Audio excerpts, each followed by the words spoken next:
बेटों की माँ की ऐसी कहानी नहीं सुनी होगी दोस्तों आप लोगों ने। मैं निशा, अपनी 2 बेटों की माँ।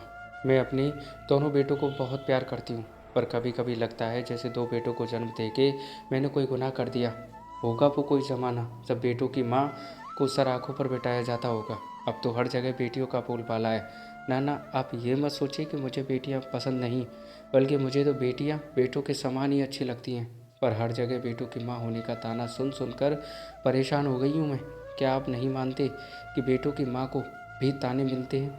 ठीक है, चलो मैं ही बताती हूँ। प्रसव पीड़ा से कराहती मैं हॉस्पिटल में थी, जहाँ मैंने अपने दूसरे बेटे को जन्म दिया। बच्चों के पापा और मेरा बड़ा बेटा बहुत खुश थे और सभी को मिठाई बट रही थी। वहाँ पर एक माँ ऐसी भी थी जिसने एक बेटी को जन्म दिया था। उस बेटी की दादी ने मुझे बधाई दी और साथ में एक ताना भी। आपके तो 2 बेटे हो गए और मेरी बहू को तो पहली बेटी हुई है। अब बेटे के लिए दूसरे बच्चे का इंतजार करो। मेरे पति ने मुस्कुराते हुए कहा, तो क्या हुआ माँ जी, बेटियाँ तो लक्ष्मी का रूप होती हैं। उन्होंने दूसरा ताना मारा, आपके तो दोनों बेटे हैं ना, इसीलिए बोल रही हो। अगर 2 बेटियाँ होती तो यही लक्ष्मी तुम्हें भारी लगती। मेरे पति उन्हें ये समझाने में असमर्थ थे कि हम तब भी खुश होते, तो उन्होंने सिर्फ चुप रहना सही समझा और वो मुंह बनाते हुए चली गई।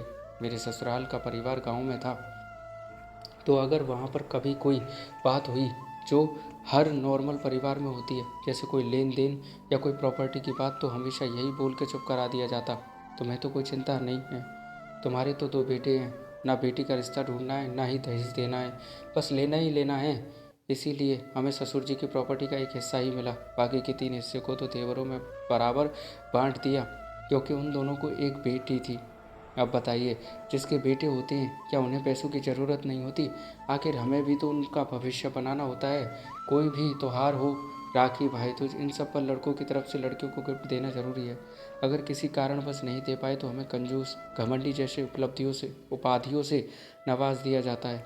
लड़कियों के लिए तो कितने ऑप्शन होते हैं, पढ़ाई की, नौकरी लगी तो ठीक, नहीं लगी तो अपना घर तो होगा ही संभालने को। पर लड़कों के पास ऐसा कोई ऑप्शन नहीं है, उन्हें तो नौकरी ही करनी है।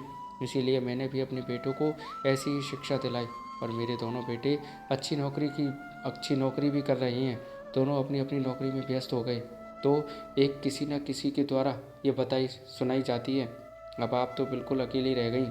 अगर आपकी एक लड़की होती तो चाहे वो कितनी भी दूर होती, पर आपका ख्याल तो रखती, आपका अकेलापन भी बांट लेती, क्योंकि बेटी से अच्छी दोस्त कोई नहीं होता। अब मुझे भी ऐसा लगने लगा था कि सच में एक बेटी तो होनी ही चाहिए थी। शायद हम ही से कोई गलती हो गई, तो चलो क्यों ना इस गलती को सुधारा जाए और एक बहू लाई जाए, क्योंकि मैंने सुना था कि बहुओं को प्यार दो तो वो भी बेटी बन जाती हैं। तो बस एक अच्छी सी लड़की देखकर कर डाली बड़े बेटे की शादी। बहू को खूब लाड़ प्यार से रखा मैंने, हर तरह से आज़ादी दी, जैसा रहना चाहो वैसे, जो पहनना है वो पहनो। बस एक दिन बहू को उसकी गलती पर एक माँ के हक से डांट दिया, फिर उसे उसी हक से मनाने गई। पर बहू अपने मायके में अपनी माँ को सारी बात बता रही थी और बहू की माँ बहू को समझा रही थी, बेटा वो तुझे कितना भी प्यार करे, मगर तू रहेगी तो एक बहू ही, वो क्या जाने बेटियों का दुख, उनकी कोई बेटी तो है नहीं, अगर होती तो समझ पाती। मैं उल्टे पैर वहाँ से वापस आ गई। मेरा बहू को बेटी बनाने का सपना टूट गया था।